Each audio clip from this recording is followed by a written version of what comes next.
So UNHCR has a mandate to identify and protect stateless people and also to prevent and reduce statelessness.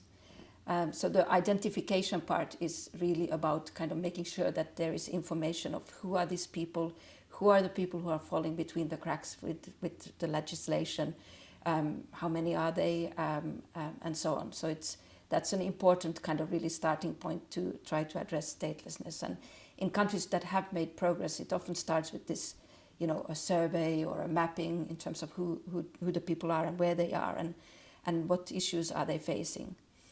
When it comes to prevention, an important element of that is kind of our advocacy work for accession to the two statelessness conventions, because that kind of sets the legal framework or the international legal framework that countries kind of make themselves bound by. So in this respect, we also provide legal advice to governments on nationality legislation, on safeguards to prevent childhood statelessness.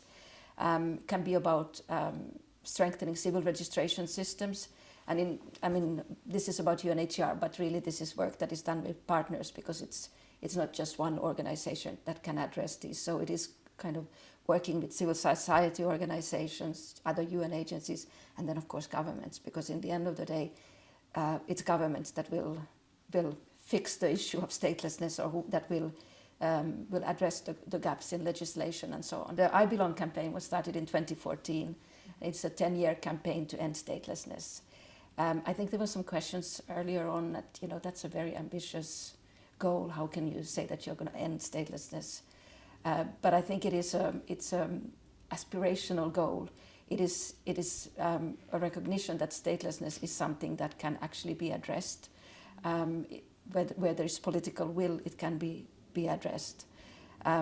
So that's the campaign. And I think what has been really helpful with the campaign is that it also came with a global action plan that kind of lists 10 actions that are needed in order to address statelessness. So it talks about reducing childhood statelessness, ending gender discrimination in nationality law, improving the data on statelessness.